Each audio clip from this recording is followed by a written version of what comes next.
Assalamualaikum warahmatullahi wabarakatuh.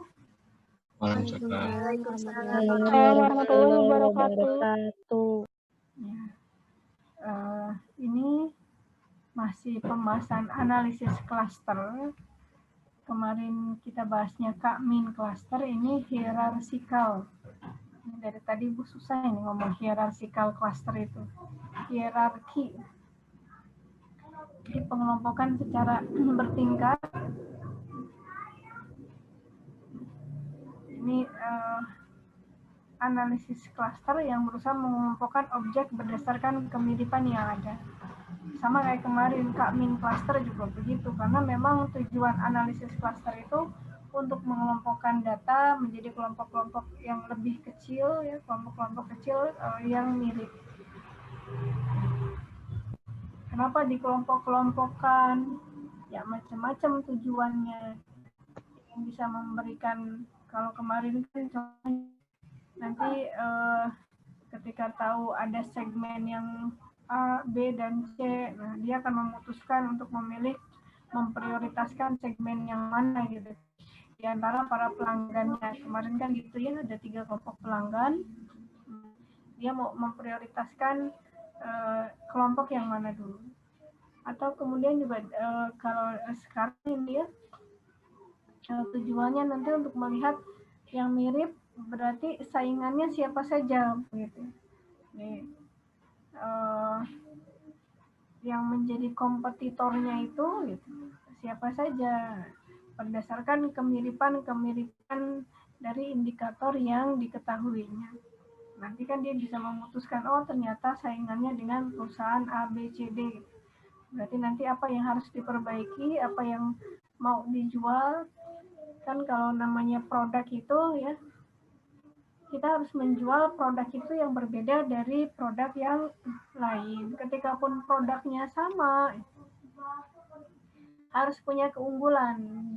Ya, jadi ada diferensiasi meskipun misalnya sama-sama jualan Indomie, tapi kan abnormal mah dikasih keju, atau kayak ada miget, atau misalnya nanti kita mah sambalnya nih yang beda macam-macam sama-sama ayam gitu. Atau nanti yang beda itu tempatnya, atau nanti yang beda harganya.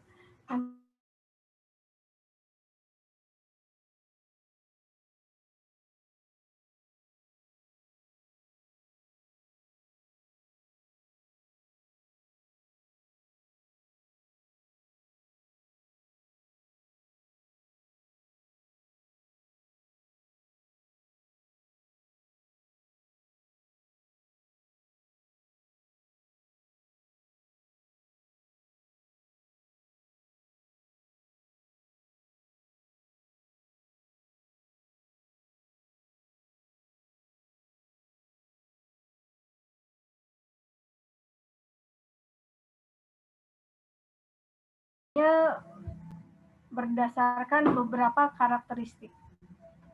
Nanti dilihat kemiripannya dengan koran yang dia miliki. Nah, untuk bisa memberikan penilaian terhadap karakteristik berita, direktur tadi meminta seorang jurnalis independen. Jadi,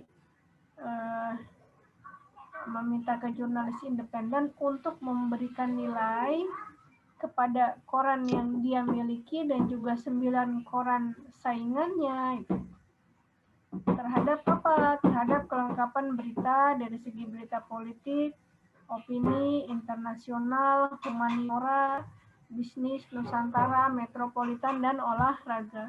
Jadi ada 8 ya, ada 8 bidang ya.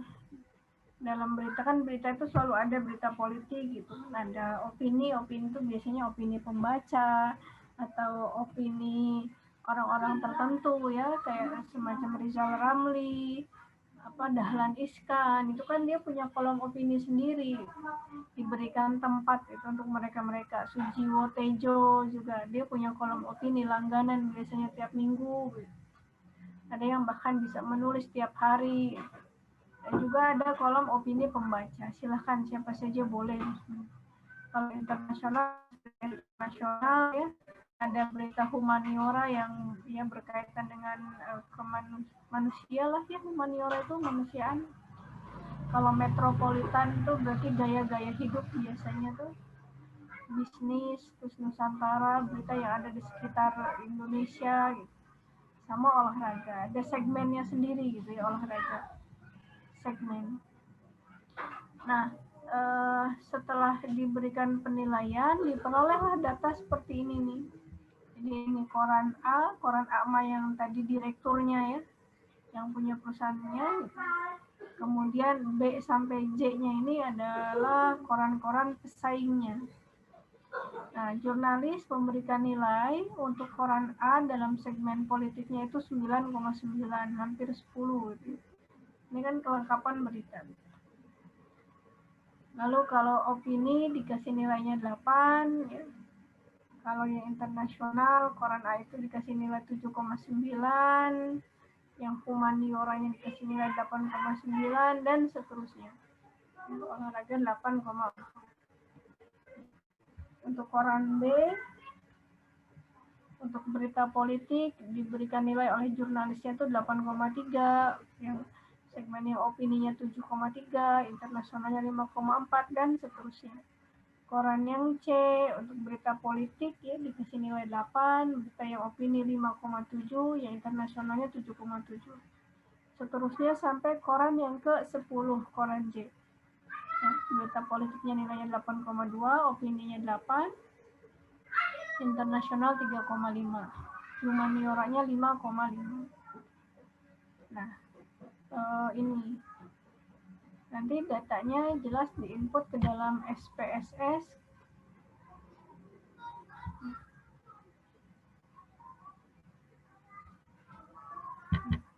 Diinput ke dalam SPSS seperti ini.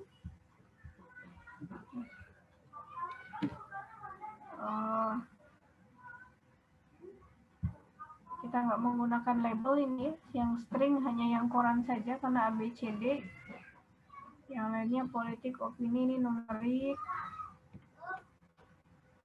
Measure-nya karena dia memberikan nilai 0 sampai 10, makanya gunakan scale. Kalau yang koran kan dia nominal ya, hanya membedakan, tidak bertingkat. Tidak ada tingkatan. Nah, langkah-langkahnya adalah klik analyze, kemudian pilih yang kemarin ya, classify.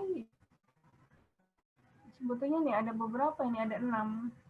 Ada two-step cluster, K-min cluster yang kemarin, ada yang pohon itu. Kemudian ada diskriminan, ini berdasarkan jarak, ini jarak antar datanya. Kalau tree itu dikelompokkan juga sebenarnya, kayak pohon. Nanti nearest neighbor itu tetangga dekat, tetangga terdekatnya siapa gitu. Ini hierarchical cluster. Nah, koran ini kita masukkan ke dalam label cases by. Sedangkan yang ke-8 variabelnya ini kita pindahkan ke kotak variabel.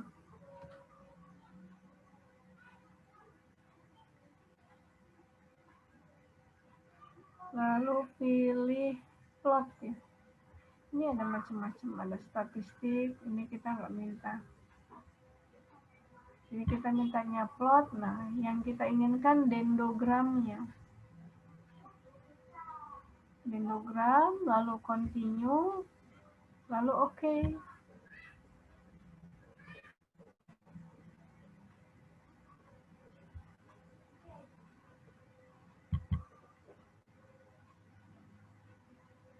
Case processing mah ini biasa ya, N-nya yang dianalisis, N-nya ada 10 gitu. Bukan itu. Agglomeration schedule-nya ini dibiarkan saja. Ini kombinasi cluster ini. Tahap 1 gitu kan, yang dekat itu 6 dengan 10 misalnya. Yang kita perlukan ini saja dendrogramnya. Nah, ini hasilnya tuh seperti ini. Dendrogram. Warnanya nggak bagus. Kalau warnanya nggak bagus, nah itu mah tinggal diedit aja ya, edit graph. Nah, cara membaca dendrogram itu tuh dari kanan. Dari kiri bisa. Dari kiri itu berarti ini kan ya, 6 sama 10. Ini deket-deketan, ini berarti mirip. Bukan, ya 6 dengan 10. Kemudian kan nanti langkah keduanya 3 dengan 4. Nah, yang mirip-mirip lagi itu adalah 3 dengan 4. Seperti itu. Nanti 6 sama 10 ini. Nah, kemudian ini ada ya 5 dengan 8 ini mirip nih. Nanti ini dikeataskan. Nah, 6, 10 ini mirip dengan 5 dan 8. Kalau membaca dari kiri begitu. Ini 3 sama 4 mirip. Nanti 3 sama 4 ini mirip lagi berikutnya lagi dengan 2. Cuman jaraknya agak jauh gitu. Kalau jaraknya agak jauh, berarti ya kemiripannya tidak sebanyak 3 dengan 4. Ya. Kayak ini kan 6 dengan 10 mirip. 5 dengan 8 mirip. Tapi keduanya ini juga punya kemiripan nih ya. Jadi ada 4 kan yang mirip. Tetapi kemiripan 6, 10 dengan 6 dengan 5 itu ya nggak seperti 6 dengan 10 gitu kan. Ini kemiripannya banyak berarti 6 dengan 10 itu. Kalau membaca dari kiri. Nah, kalau membaca dari kanan ya, ini kita mau mengelompokkannya menjadi berapa kelompok. Kalau ingin dibagi menjadi 2 kelompok, ini bisa nih ya, dibagi 2 kelompok bisa. Kenapa? Karena di garis yang paling kanan kan. Ini kan ini 25 dulu nih. Nah, garis ini menghubungkan 2 garis kan. Nah, berarti ini kelompok pertama, ini kelompok kedua. Jadi kalau mau dibagi 2 kelompok, kelompok pertamanya itu 6 dan 10 itu maksudnya F dengan J ya. Jadi koran F dengan J, 5 dengan 8, koran E dengan koran H. Itu. Coba pakai yang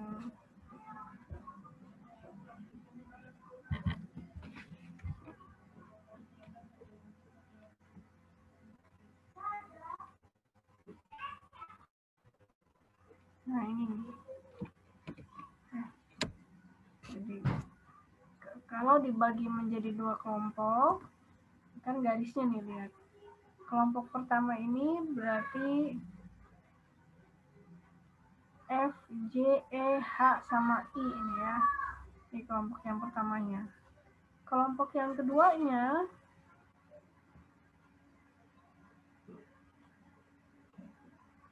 itu C, D, B, A, G. Jadi artinya koran F, koran J, E, H sama I ini punya kemiripan ya. Sedangkan koran kelompok yang kedua itu koran C, D, B, A, G. Jadi koran A itu dekatnya dengan C, D, B, dan G. Punya kemiripannya. Kalau mau dibagi menjadi 2 kelompok. Tapi kalau mau dibagi menjadi 3 kelompok, ini yang warna kuning ini.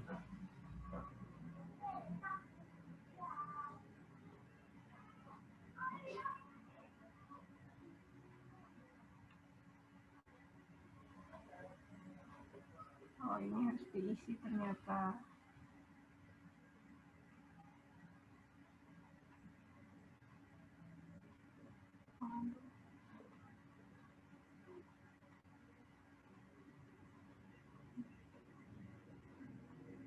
Ini tulisan warna kuningnya, wih.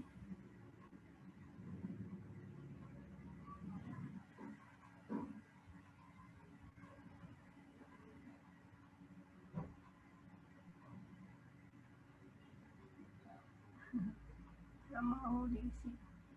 Ya udah, ini pakai istilah apa ya? huruf kecil ya. A, B, untuk A, ini B, ini C berarti. Jadi untuk yang kalau mau dibagi 3 kelompok, kelompok yang pertama ya, itu ada garis yang ini nih, yaitu koran apa saja garis yang ini tuh, koran F, J, dan F, J, E sama H. F, J, E, H. Kelompok yang pertama. Kelompok yang kedua, nah ini sendirian nih, kelompok I sendirian. Karena dia nggak mirip dengan kelompok yang pertama ini, juga nggak mirip dengan kelompok yang ketiga. Kelompok yang ketiganya apa? Oh, kelompok yang ketiganya ada banyak ya. Jadi kelompok yang dua ini, gitu, kalaupun dibagi jadi 3 kelompok, ternyata tetap jadi satu ini, karena mirip-mirip. Jadi satu kelompok sendiri. Ketika pun sudah dibagi menjadi 3 kelompok. Lalu ini yang hijau ini berarti dibagi menjadi 4 kelompok ya. Ini kelompok pertama, kelompok kedua, ini kelompok ketiga, ini kelompok keempat.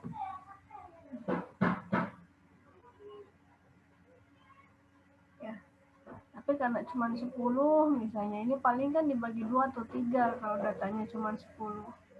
Nah, dibagi 4 itu, kelompok yang pertama koran F sama J, kelompok yang kedua koran E sama koran H ya. Kelompok ketiga ini masih sendirian nih, koran E itu. Ya. Sedangkan kelompok 4 ini juga masih bareng-bareng nih ya. Dibagi 2 kelompok, jadi tetap satu kelompok, dibagi 3 kelompok, ini juga masih satu kelompok, bahkan dibagi jadi 4 kelompok pun juga ini masih mirip-mirip. Maka nanti perusahaan itu dia akan, bukan berarti tidak memperhatikan kelompok yang ini ya, tapi dia akan fokus ke satu kelompok yang mirip dulu. Ya, jadi koran A itu akan memperhatikan yang C, D, B, sama G. Karena dia mirip. Dan yang paling mirip dengan koran A itu yang ada di sini nih. Ya, yang 3 ini nih yang paling mirip ya. Koran C, koran D, sama koran B. Ini tuh yang paling mirip dengan yang A. Nanti berikutnya lagi baru dengan koran G.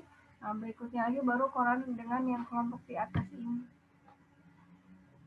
Jadi direktur koran A tadi, dia akan memperhatikan misalnya koran C, D, B, sama G. Dia harus bisa menspesialisasikan korannya dia itu apa.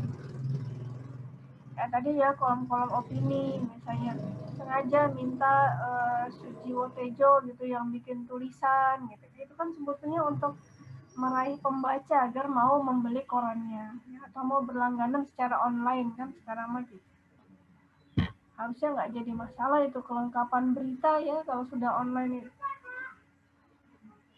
Cuma ya tetap perlu lebih banyak orang yang bekerjanya. Tapi dengan cara online bisa banyak freelance. Itu opini, atau bisa juga memberikan kolom opini buat para pembaca. Jadi orang-orang kan senang gitu, diberi kesempatan untuk menuliskan di koran-koran tersebut. Dia akan ngirim misalnya opini-opininya, tulisan-tulisannya ke korannya. Atau berita-berita artis, itu juga untuk memancing orang-orang untuk membaca korannya. Seperti itu mungkin ya. Jadi kenapa sih kok dicari-cari miripnya ya? Sebetulnya ingin tahu, oh itu dekatnya dengan koran ini berarti dia harus lebih menspesialisasikan lagi koran yang dia miliki ya. Dengan cara kelengkapannya atau apalah gitu ya. strategi yang perlu dia lakukan gitu, agar dia beda dengan koran yang lain dan orang mau membacanya. Itu diterapkan pada contoh koran. Silahkan, ada yang mau ditanyakan nggak?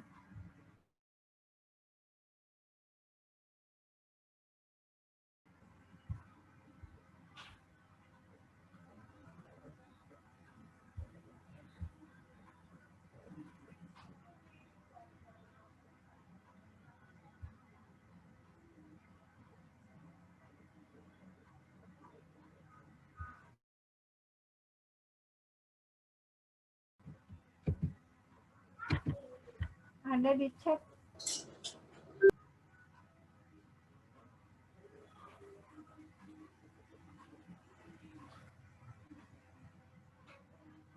Kontrol chart itu disebut juga dengan diagram kendali. Diagram kendali ini digunakan untuk mengevaluasi sebuah proses. Nanti kemudian menentukan apakah proses yang ada di bawah kendali ataukah tidak.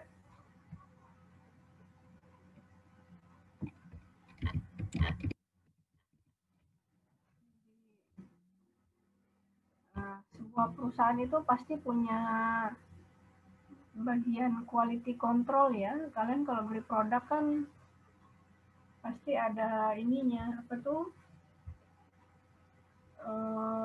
QC, ada tulisan QC, itu berarti quality control. Apalagi tuh?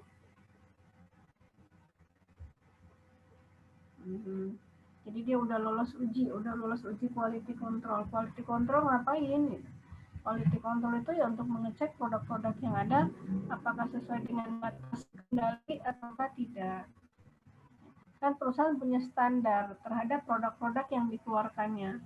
Misalnya suhunya sekian, ya kalau masalah makanan itu dari mulai diukur warnanya, diukur rasanya kan macam-macam, dari mulai manisnya, misalnya ya kadar apanya lagi lah. Itu semuanya kan dihitung. Kalau pernah nonton laptop si Unyil yang di perusahaan-perusahaan itu kan gitu tuh. Suka diperlihatkan bagian quality control-nya. Nah, untuk produk-produk yang mewah biasanya memang satu-satu itu kayak model HP ya, satu-satu apakah lolos uji ataukah tidak. Tapi kalau kayak produk-produk yang minuman yang jumlahnya banyak ya, harganya itu kan ya 3.000 misalnya 5.000, atau susu paling literan 1 liter kan hanya 15-16.000. Itu biasanya nggak setiap sampel dicek gitu, hanya mengambil sampel beberapa. Nggak semua produk dicek ya. Jadi setiap 1 jam misalnya diambil 1 produk lalu dicek. Susu stroberi misalnya, apakah warnanya itu sesuai dengan pinknya itu sesuai dengan yang ditetapkan, rasa manisnya, kadar gulanya, begitu. Itu akan dicek nih sesuai dengan batas kendali ataukah tidak. Jadi dievaluasi prosesnya. Nanti kalau ternyata di luar batas kendali, masalahnya di mana? Apakah di mesin, apakah di SDM, ataukah di manajemen misalnya. Kalau di SDM kan mungkin karena orangnya orang baru misalnya. Kalau di manajemen ternyata misalnya perintahnya ini tumpang tindih gitu kan. Ada 2 orang yang memerintah sehingga pegawainya bingung. Kalau mesin ya berarti mesinnya yang harus diperbaiki. Nanti akan dilihat itu begitu. Ya. Nah, diagram kendali ini ada 2, ada control chart variable, ada control chart atribut. Kalau control chart variable itu datanya jika data pengukurannya itu berskala kontinu. Mengukur suhu, mengukur tadi ya derajat kemanisannya, gulanya, misalnya. Itu control chart variable. Tapi kalau control chart atribut ini sedang datanya itu data menghitung jumlah produk yang cacat. Jadi persentase itu. Jumlah produk yang cacatnya berapa gitu kan dibandingkan dengan berapa produk. Nah, itu control chart atribut. Jadi kita coba dulu yang control chart variable. Jadi contohnya ini seorang engineer itu akan membangun diagram kontrol untuk memonitor temperatur mesin oven. Jumlah sampel ada 5 unit pengukuran yang dikumpulkan sebanyak 33 kali. Dan spek mesinnya, ya, ovennya ini dia bisa punya kemampuan antara 170 sampai 180 derajat Celcius. Limitnya, batasnya berarti 170 sampai 180 derajat Celcius. Nah, nanti akan dicek apakah oven yang dibuat ini sesuai dengan standar ataukah tidak. Memang sampelnya hanya 5. Kita coba lihat datanya.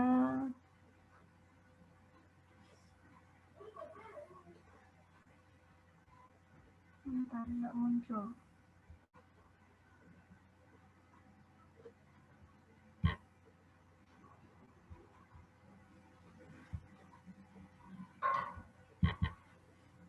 Nah, ini datanya. Jadi ada temperatur, ada subgroup. Subgroup ini tadi kan oven yang dicek itu ada 5 kan. Nah, masing-masing oven dilakukan pengecekan sebanyak 33 kali. Jadi nanti 33 dikali 5 sampel. Ada 167 ya. Ya, 165 datanya. Datanya 165. Ini suhunya numerik semua, ini datanya. Kita buat scale measure-nya. Nah, langkah-langkahnya itu analyze, kemudian quality control. Quality control itu ada 2, ada Pareto chart, ada control chart. Ya, keburu kita untuk bahas Paretonya. Jadi kita hanya control chart. Ini kan ada 2 tuh, ada yang variable chart, ada yang atribut. Kita pilihnya yang variable, pilih yang X bar saja. Ininya cases are unique, lalu define.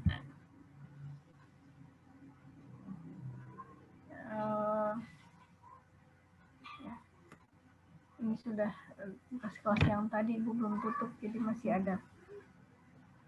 Jadi suhu ini adalah proses pengukurannya, itu kan terhadap suhu. Yang mau dicek itu kan suhunya. Nanti subgrupnya didefinisikan dengan variabel subgroup ini. Kebetulan namanya sama-sama subgroup. Kasih nama yang lain juga boleh ya, nggak ada subgroup. Sampel misalnya, sampel apa itu boleh. Lalu control rule, aturan kendalinya itu seperti apa. Jadi kita mencari batas atas sama batas bawahnya. Ya. Di atas ditambah 3 sigma atau di bawah dikurangi 3 sigma. Ya. Nah, harus bisa nerjemahinnya nih, apa nih? 2 dari sedikitnya 3. Ya, harus belajar bahasa Inggrisnya nih ya. Itu. Jadi kita coba semua saja. Continue. Kalau mau ngasih judul di sini nih, kasih title temperatur oven. Continue, lalu oke. Ini sebentar ya, ibunya nangis.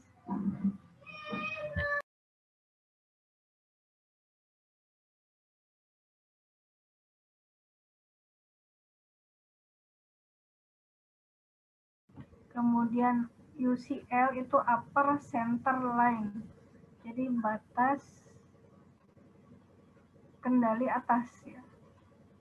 Garis batas atasnya 175,5. Kemudian ini average-nya ya. rata-ratanya 175,37, lalu LCR, lower center line, batas kendali bawahnya. Lalu di sini ada keterangan rule violation, ada pelanggaran terhadap aturan ataukah tidak. Nah, ini tulisannya no, tidak terjadi pelanggaran terhadap aturan. Jadi semuanya ada di dalam batas kendali. Cuma kalau kita lihat garis-garisnya ya, garis batas kendali atas dengan batas kendali bawah, lalu dengan sigmanya ini 1, itu ada yang di luar batas. Gitu.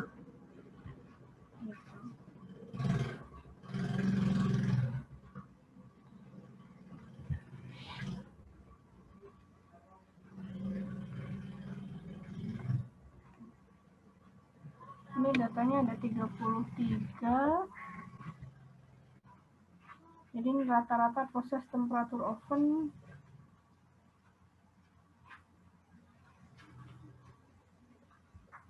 Sedangkan yang kedua ini rata-rata dalam 1 grup.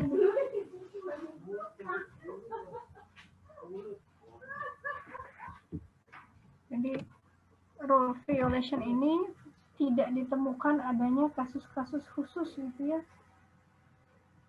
atau ada yang menyebabkan terjadinya variasi yang berbeda, itu sih. Jadi tidak ada terjadinya pelanggaran. Nah, tinggal ini ketentuan dari engineer-nya misalnya ya, mau batas variasinya mau berapa. Gitu. Nah, kalau ini yang di bawah itu ini selisih nih dari yang ke satu dengan yang data ke satu dengan data kedua dan seterusnya nanti. Jadi ini jarak selisihnya. Nilai sigma ini bisa diganti. Ini kan sigma levelnya 1. Kita coba sigma levelnya itu 3 misalkan. Nah, di sini di option. Nah, di option ini number of sigmanya berapa gitu kan, terserah. Biasanya kalau nggak kita ubah ini 3, ini kenapa 1? Karena tadi pas kelas yang sebelumnya ubah menjadi 1. Jadi kalaupun nggak kita apa-apain, ini tuh udah otomatis 3. Oke.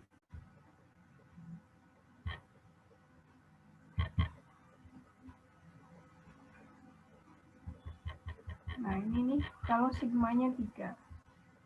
Nah, semuanya ada di dalam batas kendali atas dan juga batas kendali bawah. Itu. Nah, sigmanya mau berapa, 1 atau 3 ya, tergantung perusahaannya ya. Biasanya untuk produk-produk yang memang diharapkan kualitasnya bagus gitu, seragam hasilnya itu ya. Nah, itu dia menggunakan sigma. Sigma kan varian, sigma levelnya ya 1. Itu kalau misalnya nggak apa-apa lah hasilnya beragam gitu. Jadi kualitasnya itu macam-macam. Nah, dia bisa menggunakan sigma levelnya 3. Kan perusahaan itu biasanya bikin 2 produk gitu.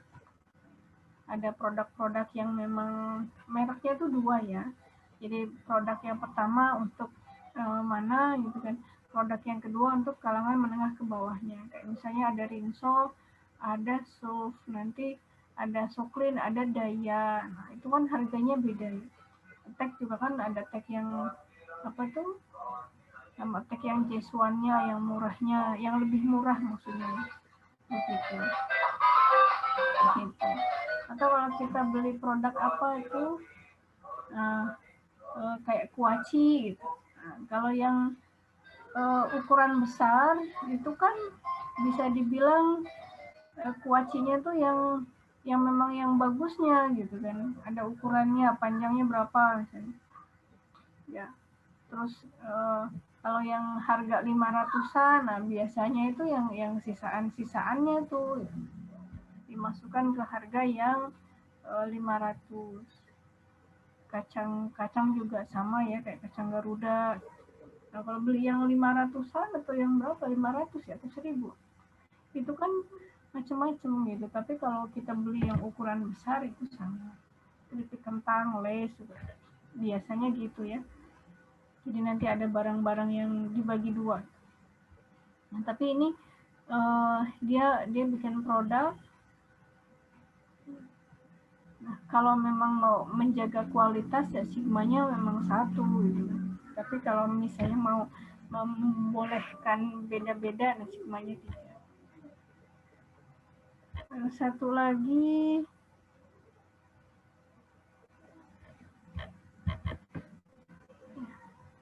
ini masih diagram kendali tapi yang atribut. Nah, yang atribut kan tadi ya, jumlah produk yang cacat atau jumlah produk yang memang ditolak tuh kan ya karena nggak bagus gitu. Ini jadi datanya gitu. Ini sampel. Jadi misalkan dalam satu hari diambil sampel 50, kan tiap jam diambil satu dari berapa mesin, dari 5 mesin ada 8 jam, 5 kali 8 masih 40 ya, ada berapa mesin katakan. Ternyata dari sampel 50 itu yang nggak bagusnya, yang di reject itu ada 6. Dari 60 sampel yang ditolaknya 6. Dari 40 sampel yang ditolaknya 6. Terus saja seperti itu.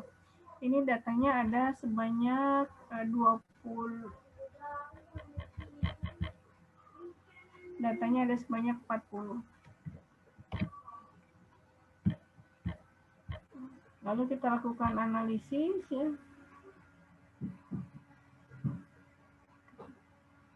Analyze, kemudian quality control, masih control chart. Tapi pilih yang sekarang atribut yang P saja, proporsi. Nanti casesnya subgrupnya. Lalu define number non-conformingnya itu total reject ya. Lalu total sampelnya masuk ke dalam variabel.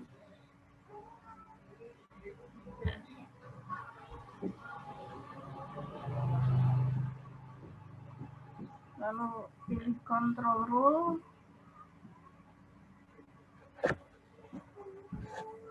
Ini misalkan kita pilihnya ini ya. Kemudian apa lagi ya?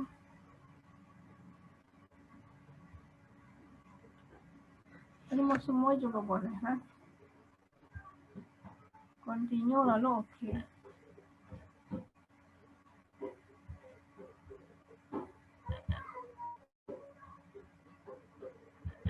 Ini hasil outputnya nih. Ini agak beda dengan yang tadi ya. Kalau yang tadi itu, ini kan sebetulnya sama nih garisnya. Nah, ada upper center line, ada lower center line. Garis batas kendali atas dan garis batas kendali bawah. Cuma kalau yang tadi mah ini kan garis, betul-betul garisnya tuh garis lurus kan, UCL sama LCL-nya tuh. Nah, kalau ini enggak dia. Karena kan sampelnya beragam gitu, jadi batas kendali atasnya juga naik turun, fluktuatif.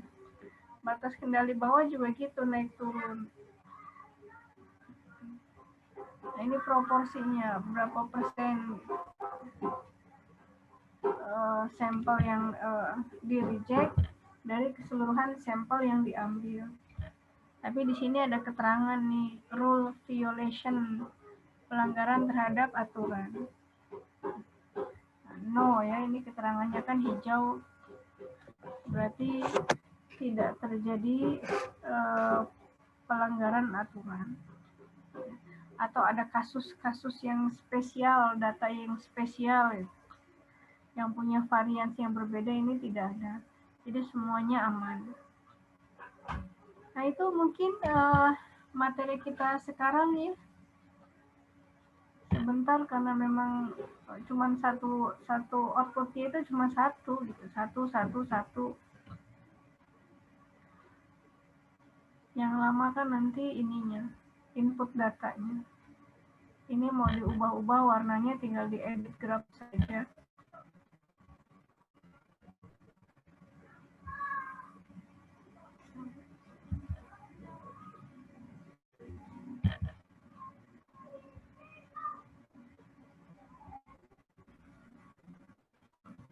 garis-garis juga kalau mau diubah garisnya bisa.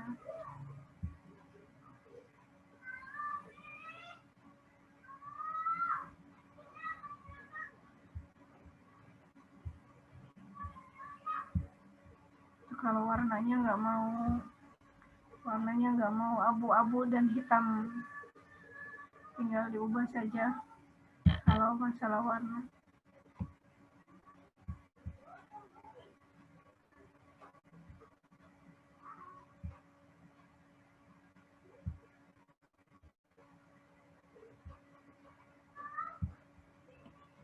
Ya, silahkan, ada yang mau ditanyakan atau tidak? Atau sudah cukup? Cukup ya? Nah, Ibu Ibu jelaskan. mau nanya, Bu.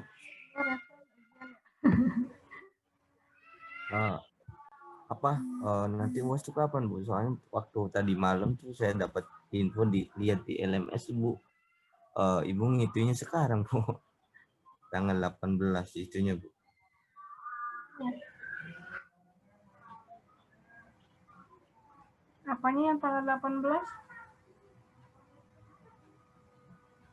Revan? Ujian mah minggu depan kan tanggal 25, cuma yang Komstat itu nanti ujiannya terserah Ibu. Terserah Ibu tanggalnya. Bisa kayak kemarin hari Sabtu atau bisa juga terakhir kalian ujian tuh kan Jumat ya. Nah, Ibu lihat jadwal dulu. Tadi mah udah dikirim jadwal sama Ibu Indri.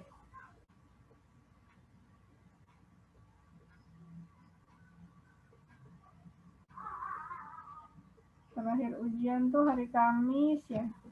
Kita Jumatnya mungkin.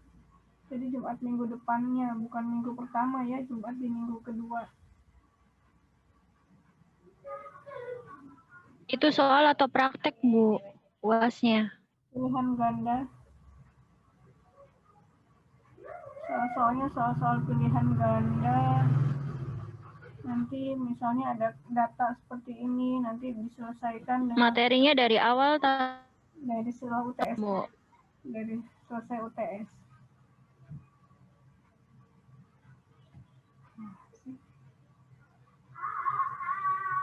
Berarti terakhir ya, Bu, UAS Komstat tuh, Bu. Oh, kalian itu Rabu, Kamis, Jumat. Kalian mah sampai hari Rabu ya, tingkat 2 tuh ya ujiannya ya? Iya, Bu, sampai Rabu depan. Iya, berarti bisa hari Kamisnya ya, hari Rabu siangnya atau Kamisnya ujian. Kamis berarti Rabu siang atau Kamis ya gitu. Itu nanti Ibu pastikan lagi di hari Senin minggu keduanya ya. Itu Tasik ekonomi mah kan Senin tetap. Ya, soal-soalnya pilihan ganda nanti berkaitan dengan misalnya ada output, berarti makna atau maksud dari outputnya apa. Ibu buat begitu saja biar mudah ngoreksinya, Ibu. Berapa soal tuh, Bu? Minimal 20. Karena waktunya cuma 1 jam. 60 menit dibagi 20, 3 menit ya, satu soal 3 menit. Buat baca sama buat ngisinya. Karena, mengerjakannya sambil Zoom tak, Bu? ya, sambil Zoom. Mengerjakan sambil Zoom. Kalau kayak gitu kan nggak perlu kuota banyak tuh ngisi Google Form, hanya pilihan ganda. Beda kayak harus upload data.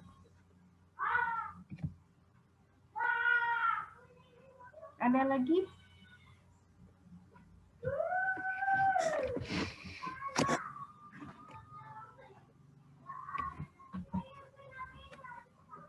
Ada titik yang mau ditanyakan? Udah cukup ya? Cukup, Bu. Udah, sekian saja, nanti akan Ibu informasikan kembali mengenai ujiannya. Kalaupun nggak pilihan ganda, esai pun ya tadi paling baca output kalau misalnya. Tapi Ibu akan coba buat pilihan ganda saja lah, biar ngoreksinya mudah kalau di UAS. lihat internetnya itu ya harus buka file satu-satunya tuh matanya lumayan.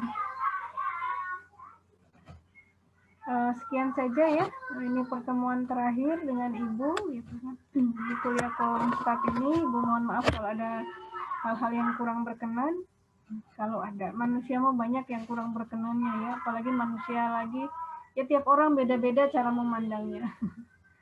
Link absen bukannya sudah tadi Ibu bagikan?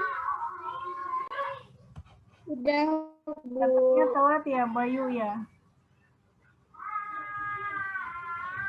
Minta saja ke temannya Bayu link absennya.